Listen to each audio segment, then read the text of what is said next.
So you're going to want to intentionally sometimes delay your initiative so one of the other players can go first. Or maybe even you're hoping that the enemy goes first because you need them to move forward so that they'll be in range. So timing your initiative is going to be really important. So sometimes you want to choose the slowest of the possible cards. This or the tabletop sim version, which is basically the board game.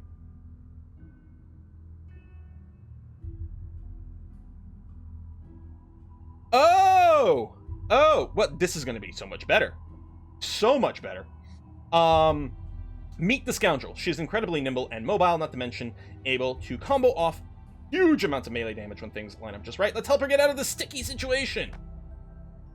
Firstly, we need to kill 3 archers this round. Oh, that's all. All I have to do is kill 3 people in a single round. Psst, easy. You'll certainly need something that hits more than one target at a time. Well, let's see what we can do. So the Scoundrel here has an ability called Throwing Knives. The top of this card does a 2 damage attack. Very convenient, these people have exactly 2 hit points. This does 2 damage attack with a range of 3, so it can hit something up to 3 tiles away. And it hits 2 targets. Okay, that seems like pretty good. What else we got? We got Smoke Bomb. We can make ourselves invisible. Next attack, while invisible, it doubles the damage of that attack. All right, that's pretty cool. We'll just look at the top of these cards for now. The top of Thieves' Knack is disarm 1 adjacent trap. By the way, have you seen these little symbols and this sort of little shield thing, like disarm adjacent trap, and then it says 2? What's the deal with that? When you use this ability, you gain 2 XP. That's actually how you get a shocking amount of XP in the game. A bunch of these cards have XP built in. Throwing Knives. Every time you use the top of Throwing Knives, you get 1 XP. Smoke Bomb. At part of the top thing, gain 2 XP over there. Thieves' Knack gains XP on the top of the bottom. Now, not every card can be used over and over again. For example, Throwing Knives, if I use the top, that's fine. It goes to my discard pile, eventually I get it back. The bottom part, it's a little maybe hard to see here on stream. There's a little flaming card in the bottom right corner of this card. If I use the bottom part of this card, it is burned. It doesn't go in the discard pile. It's burned, doesn't come back. And so usually cards that give you experience are burned, so you can't use them over and over. But some don't. For example, the disarm adjacent trap doesn't get burned because it's pretty contextual. It's going to be hard to spam it nonstop. Throwing Knives, though, does give you an XP every time you use it, and it doesn't get burned, which is pretty sweet. So we're obviously going to want to use Throwing Knives. Now it hits 2 targets, so we can kill 2 of them. What we need is a card that's got on its bottom, so we're going to use the top of Throwing Knives. We need something on its bottom that gives us the ability to kill the 3rd dude. How about Smoke Bomb? It does a range 3 attack. It doesn't do damage, but it does pull someone 2 squares. We could yoink this guy onto the trap, and I think that's exactly what we're going to have to do. Thieves' Knack at the bottom, it's a 3 damage attack. Does not have a range symbol, it's only melee. So what we're going to do is we're going to queue up Throwing Knives and Smoke Bomb over here. We're going to end selection. The Bandit Archers are going to go on a 29. If they get a turn, which they're not, they would move to do a attack but worth 1 damage. Let's have a range of 5 and also immobilizes. Yeah, that would be pretty annoying, but they're not going to get a chance to do it unless I misclick over here. So we're going to use Throwing Knives. Again, let me check on my character. Yeah. Our attack modifier deck only has 0s in it for this particular mission, which means we can't roll more or less than 2. We'll roll exactly 2. So first what we're going to do is we're going to use our Throwing Knives, and we are going to attack you and you for 2 each. Lovely. Target 2. Perfect. Done. Pow! Pow! And then what we'll do is we'll use the Smoke Bomb's bottom and pull this guy onto the bear trap for 3 damage.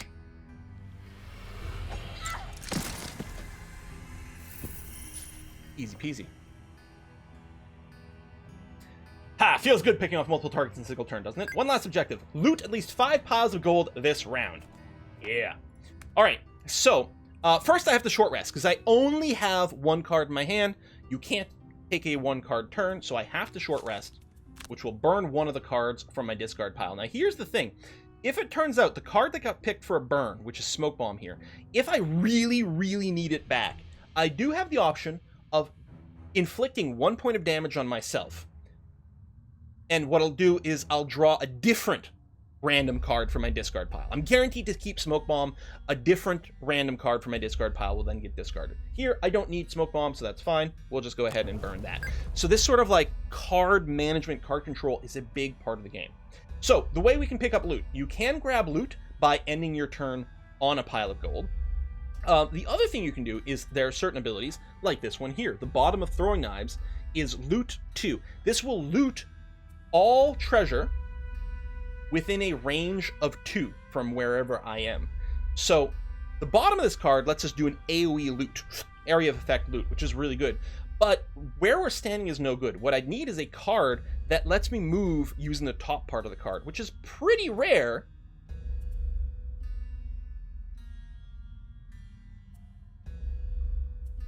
Did I screw up? Ah, no, Quick Hands, right over here. I was like, hold on, I'm sure there's supposed to be something here.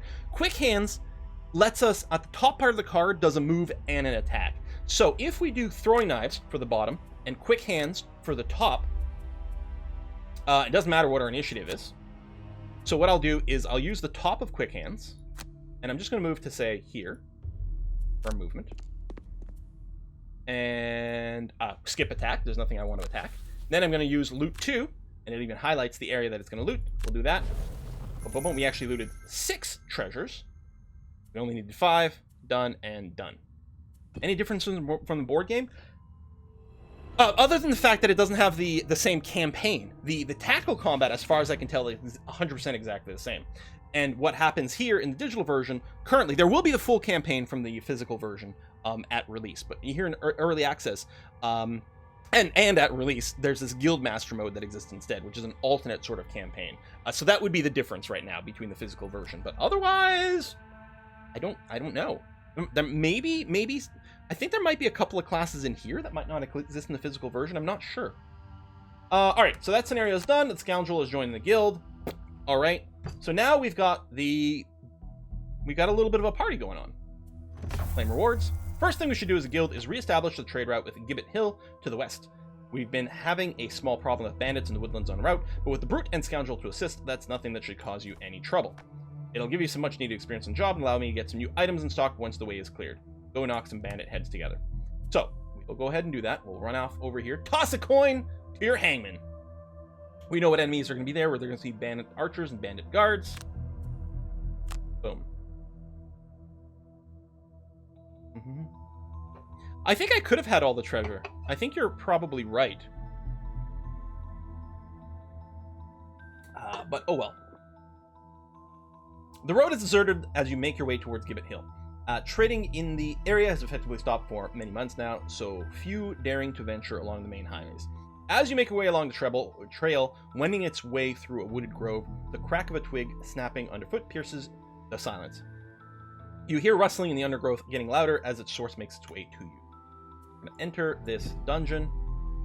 I think we actually got interrupted on the way there. I think we clicked on a destination, but I think we got partway there, and we got interrupted here. Alright, this is our first proper fight. Looks like 2 clearings with a couple of bandits each. Just remember what I've taught you and don't enter the second clearing until you're ready. You can change your character's starting position this time by clicking the white hexes, choose a formation that fits. Yes, we can hit tab to highlight items. And yes, monsters get the same initiative. Right, so all the monsters are the same type. So in this case, we're fighting 2 bandit archers. The 2 bandit archers are always going to go at the same time. The same type of monster go at the same time. If there are bandit guards and bandit archers, those are 2 different types, so they would have their own individual initiatives. If I do hold Alt, you can see it highlights the monsters in red, also makes the trap and the obstacles here really, really, really obvious. The monsters, so there's a door here and there's some more enemies on the other side of this door, probably. Those enemies won't activate until I open the door, so it's best to usually clear 1 room at a time. We've got the full set of cards available here, so we're going to have to do a lot more thinking about how we're going to organize things. This is less of a, one-turn puzzle and more of this is actually how you play the game. It is worth noting, one of the things, these cards, these abilities that the various characters have, you will have the option to change these. When your character levels up, they gain access to new possibilities. What you do, new possible skills. What you do is, of the new ones that you get, you can sort of add one to your collection. Now, You can't have more cards in combat, unless I'm wrong. I think you'll still have the same number of cards, but before you go into a scenario, you can exchange one for another. That's a really great way that you can customize your character. For example, with me, with the Tinkerer, in the party that we play, we've got the Brute, the big rock dude, I don't remember what he's called, and the Sorceress. And so we've got a fair number of sort of tanky and high damage people, and so I've built my Tinkerer that I play. I've got a fair number of healing abilities, and Cragheart, thank you very much, and healing and various utility. Like, I have the ability to bring back other people's cards from their discard or even their burn pile. So I tend to really coordinate a lot with the other players when they use various abilities, because we don't always know what the scenarios are going to be like when we go into them, and then it turns out, okay, this is one where we need a lot of area of effect damage spells. So when someone burns one of those early, I make sure to return that card to them so that they can use it a second time, or sometimes more. So again, this game, now that they've got the co-op mode in here, it's really going to make the game play the way it's supposed to be played, which is lots of interesting interaction between different characters. Yeah, you have the same number of cards as shared scenario. Yeah. So depending on which class you have, different classes actually come in with different number of cards. It's not Sorcerer, is it called Spellweaver? Is that what the name of the class is? I think so. Actually comes into battle with the least number of cards, but has more ways to sort of refresh them, which is kind of neat. Okay, I think there's no reason here why I wouldn't just move the Brute here to the front. And in fact, maybe I'll put you there. Even with the Scoundrel, I think we'll move them forward, because the archers here have ranged attacks. They have a default range of 3, and depending on what cards they draw, they might get anything else. So it's really going to be on us to try to close with them. And even with the Scoundrel having ranged attacks herself, she needs to get a little bit closer than she currently is to do any damage, so we'll do that. Let's first start thinking about maybe the Brute's move here. So with the Brute, what are priorities? There is a trap there we have to be careful about. The trap would do 2 damage. We might be able to shove someone into things. Trample, the bottom of Trample, which we didn't use last time, is interesting because it lets you move forward and actually does a jump, which means you can jump like over things. Does let you do damage to everything you move through, but that won't be enough to hit there. We almost kind of want a turn where we scooch up, and then maybe next turn we do kind of a Trample. The ideal here might be if we can move the Brute, let's say 1, 2, 3 squares, and either do an attack or even a push on this Bandit Archer would be really nice. We can do Provoking Roars, which can do some pretty nifty things. The top part is attack and disarm. The bottom one, any enemy who targets one of your adjacent allies with this attack this round targets you instead. So you're basically taunting people instead. Shield Bash. By the way, enemies will they have very simple rules, because in when you're playing this in real life, there's not an AI, there's not a game master, right? The enemies have very specific rules about how they move and how they attack. They will always attack the closest person to them. If there is a tie, they will attack the one with the lowest initiative. So I can guarantee that only the Brute is going to get attacked by simply having the Brute be closer to them than the Scoundrel. In this case, they're both the same currently to both of these, but the Brute's probably going to move up closer. We might even want the Brute to move up first. I'm wondering if I should... Do we have a big move? Well, okay. The bottom of Skewer does let us move 6, and it actually, the top it does a pierce. The bottom part lets us move 6, but it burns the card. I don't think that's what we want. Maybe what I'll do is I'll plan on using the bottom of Leaping Cleave, because it'll let me move 3, 1, 2, 3, which will put me adjacent to a Bandit Archer. So use the bottom of Leaping Cleave. It doesn't burn the card. It does sort of channel an element. There's these elements. Different abilities will cause certain elements to become active, and then certain spells will consume those elements. So this will add the element of wind. I don't think we've got anything that really cares about that. Oh, hold on. Overwhelming Assault might be better than Leaping Cleave. Overwhelming Assault lets me move 3, just like Leaping Cleave, but then does a push. If I can move 3 and then shove this guy onto the trap, that wouldn't be too shabby. Although then I wouldn't be able to follow up the melee attack.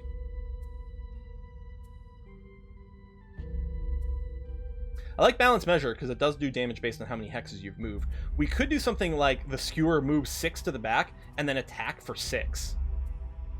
What I don't like is that it's so low initiative.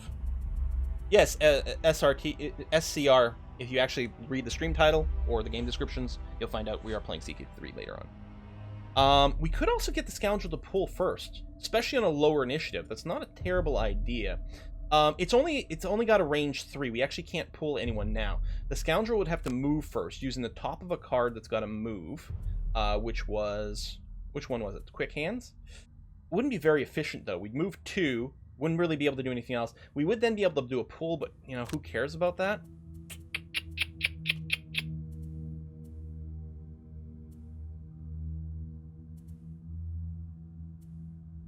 Oh, Spare Dagger. How about we do this with the Brute? We can use Overwhelming Assault. He can move up to 3, push, and then he can still go and use the top of Spare Dagger to shoot someone, even though no one's going to be adjacent to him. I think that'll be okay. We'll try to go on to 27. Hopefully we'll beat them. If they go first, well, all of our plans will have to be altered slightly. And sometimes you want to pick cards that you might play in reverse, right? Top versus bottom. So with the Scoundrel, we don't know what things are going to look like. I love Flanking Strike, though, because the bottom of this moves 5. It isn't burned. The Scoundrel is so flexible. I'm actually wondering, for the Scoundrel, since we don't know what things are going to do, what if we just Smoke Bomb ourselves to become invisible? And then we can set up a big attack for the next turn. Like, maybe even, like, a flank. I can use Smoke Bomb, Flanking Strike to make us move faster. And then we could set up some sort of back stab move or something like that. Or I could use, I'm definitely going to want to use... Okay, I'm using the bottom of a card. With Smoke Bomb, I'm going to invisible with the top, so I'm using the bottom of one. And ideally... Oh, what if we Special Mixture? Oh, I like this!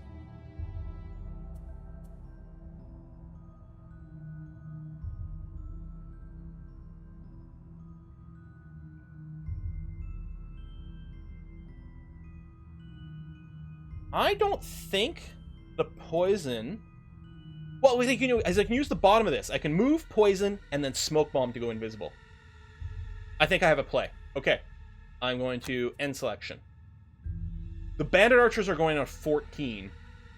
They're going to try to do a range 3 attack. They can move up to 1 if needed to, which they will need to, because they won't be able to target my Scoundrel, which is interesting. They're also going to create a trap on an adjacent empty hex closest to an enemy. They're going to drop a bunch of garbage all over the place, which makes me kind of unpleased. But I think this is going to be okay. All right, let's go ahead. I'm going to move to here.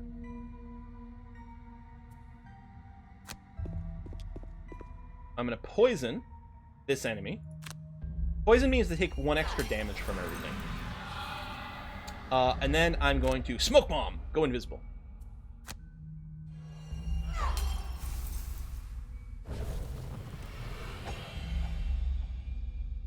Okay, that's going to be the Scoundrel's turn. I could use the Healing Potion, but we don't need to do that. Dark Element created, so you can see the elements that are present. Okay, he moved up by 1.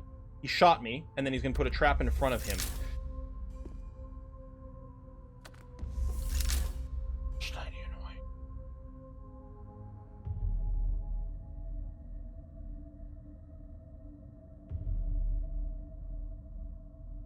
Oh. Well, I don't really want to walk onto this tile. Well, I mean, it's 3 damage, but even the push... Well, I actually would still be able to push her back here. It might be worthwhile. Because I could use the bottom of Overwhelming Assault, move onto the trap, shove her onto either one of these 2 traps, and still Spare Dagger her to kill her. Alternatively, I could use the bottom of this as a generic move to stand on the trap, and just Overwhelming Assault her for 6, which will also kill her. It does burn Overwhelming Assault. This way, by doing it in this order, I don't burn either one of the cards. They just sit in the discard pile. I think this is going to be fine. We'll just go ahead and do this. We could do Disarm Trap stuff with the Scoundrel, but that would mean not doing anything with the Brute this turn, which doesn't seem fantastic. Well, that's not true. I could just move up to here, throw a dagger. Actually, that would kill her, wouldn't it? Because she's poisoned. Takes +1 damage from everything. Hold on. Now, we do have a proper deck. I could draw a -1. I could even draw a -2. So we're not guaranteed to kill her because of an RNG, but that's true regardless. What if I just do a generic move to here, throw the dagger at her, hope she dies from poison. I don't take any damage. Everything's basically the same. Next turn, we can do disarmy things for XP. All kinds of stuff. Well, I guess I could attack first. That's true. I don't even have to move first. Although, I think the move is going to be exactly the same regardless, but yeah. Let's fling a dagger. We drew a +0, which is... that's all we needed. Perfect. We didn't even want to waste a +1. Dead enemies drop treasure, so that's something nice to pick up. So, what if we YOLO through the trap and end up on the treasure? I think that's going to be actually okay. Time management is a very important thing in Gloomhaven. I'm going to trade off taking... I forgot I got these boots, too. Which does give me more movement. But I don't think there's any reason to do anything like that. Can I go through my... Oh, you're right. You know what? I can go through my buddies, can't I? I can go here and here. Aha. Thank you. I forgot you can walk through your friends. Because then I can use the +2 movement from the boots. I won't be able to use it until I do a long rest, but it might be worthwhile here. I want to pick up the treasure because, you know what? Gold is good. Now, I still have a point of movement left. I could keep moving, but you only pick up the treasure if you end your movement on it. So I'll go ahead and end the rest of the brute's turn. That's going to be okay. He's still got his heater shield, which you don't need right now. He is going to get a... oh, it's a new round now. So next turn... Okay, the most important thing really is for the scoundrel to get off a big attack here. Well, I mean, double damage isn't even going to be required really to kill him. We can kill him with pretty much anything. I might, even though I only have one target, I might use throwing knives here just because it gives us XP. Well, is there a chance? Could I... Okay, hold on. Could I use the top of Thief's Knack to disarm a trap for XP and use the bottom of a card to get a kill?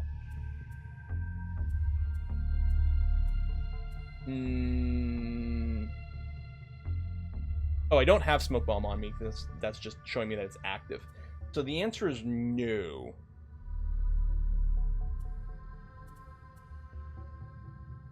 I suppose I could just not do anything with a thief. I could just disarm a trap for XP.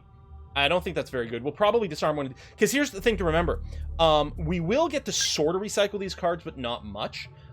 It's not important that I disarm this one. I'm not going to be able to sit around here disarming all the traps for XP, because time is very sensitive in this game. So we'll probably just disarm another one. I think what I'll plan is to just move close enough here. So I really need 1, 2, 3 movement. Yeah, no matter what. I need to move at least 3. I could move 5 with the flanking strike. Well, I guess I got a 5 or a 6. God, the rogue is so... And another 5 here. That's crazy. So we're not going to be able to get XP from this or this. I mean, a generic attack will probably be enough, so it's not really a big deal. Oh, there we go. I'll use Venom Shiv. Oh, that would be pretty slow. Okay, Flanking Strike for the movement, and I'll use Venom Shiv because it doesn't get burned and will give us an XP. So we're going to move on to 4. I just want to move before this guy moves, and that's going to be groovy. We'll come back over here. There's really nothing I'm going to want to do with him. I might just want to get him set up so that he can move on to some loot and then be ready to move forward. We could even pop the next room, but I don't think that's very good. Okay, Leaping Cleave. If you use the bottom of this, it's a 3-point move that's also a jump, so we can, like, leap over terrain. This guy should be dead by then, or at least we can move forward. We're going to use the bottom of that. Ideally, we're going to use it to land on the treasure right where the bad guy is. What I'm also going to do is I'm going to queue up the grab and go, like this. So that if for some reason there's a problem, we've got an AoE way to grab some loot. I think that's going to be okay. We can do some pulling stuff here, but it's not evident the first time you play, but tempo is a huge deal in this game. You want to be consistently moving forward. You don't want to waste a turn sort of collecting loot or treasure, because it might not be the case in this scenario, but it's often a problem where you'll run out of cards too quickly. So I want to use this move. End up really anywhere. I don't want to open the door. That's the one thing I want to make sure not to do. I may as well move right back here so that we're near the door and ready to go. Oh, that will move me through the trap.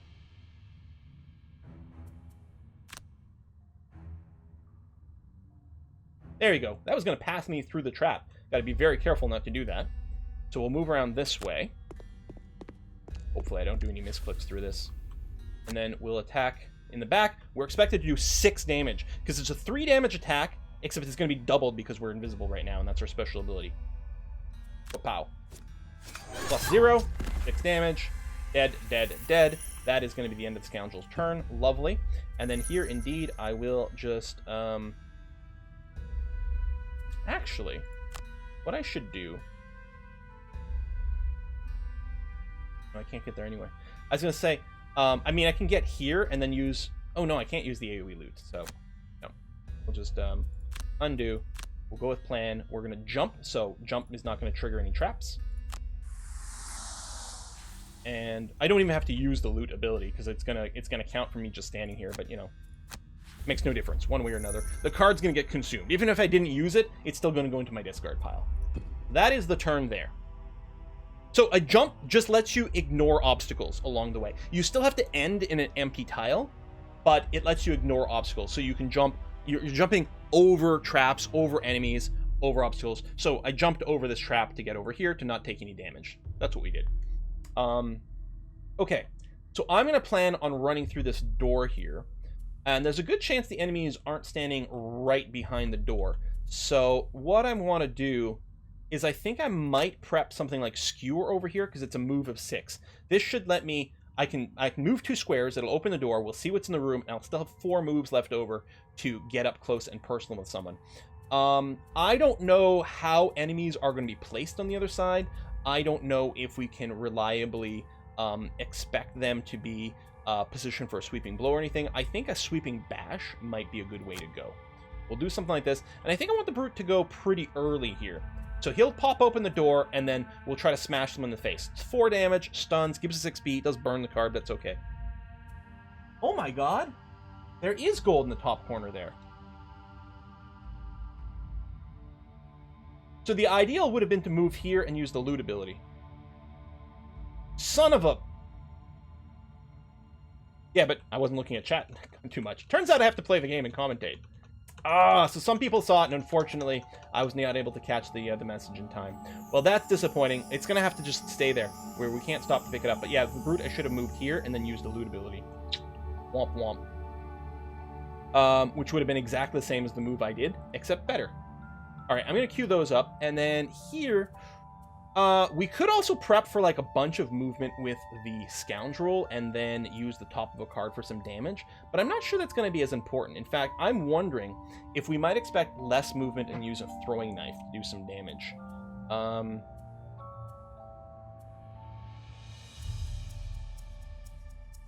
Yeah, there's not going to be line of sight if I do that.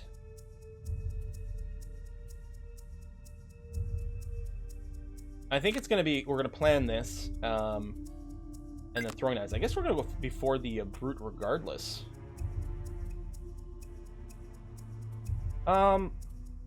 It's possible I won't be able to actually organize a proper throwing knife attack, and I might want to just do a Swift Bow instead for single target damage. Between the stun and this, we should guarantee kill 1 target, which is kind of useful. And then maybe just go after the Brute. Nah, that doesn't make much sense. Because I don't think we're really going to be in a threat. We can move before the Brute. It should probably be okay. So we'll use the bottom of Backstab to move a bunch, and then we'll Swift Bow 1 target for a ton of damage. No, you don't have to use the full movement. You can absolutely stop it short. So I think we'll arrange something like this. So we'll use the bottom of this card. We'll move to here. That'll reveal the room. So, these are the Bandit Guards. They have 5 HP. They don't have any range by default. They move 2, they attack 2. This will be modified by whatever cards they drew. In this case, the card they drew will let them move 3 instead of 2, but only hit for 1 instead of 2. So, 1, 2, 3... Oh, well, there's some more treasure over here. What's the range on our throw? Range 4? 1, 2, 3, 4. Tell you what, we'll move the Scoundrel to here, which will let us pick up some loot. There's some more loot back there, too. And a bunch in the back. We'll pick up the loot from here, and then we'll just use the bow to hit this guy.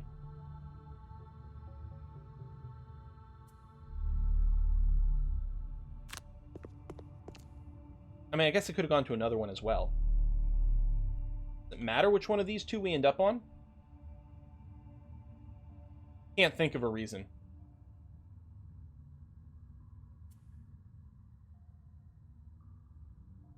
So we'll just we'll skip the rest of our movement here, and then we'll range attack him. Got a base damage of 3, We drew a +1, so we hit him for 4. Alright, so that is going to be the end of Scourge's turn. I don't need to use a healing potion. That's going to be A-okay. Now the Brute. I'm definitely going to go with plan run up. Now, I'm wondering if I should just hit a new guy. Because, I mean, I'm going to kill him now, but if I hit the new guy, we'd be in a good place for a dagger throw next turn. They'd both be at 1 hit point. Actually, if I draw a +1 card, I could kill this guy. I think that's best, and he's going to be stunned. So no matter what, only one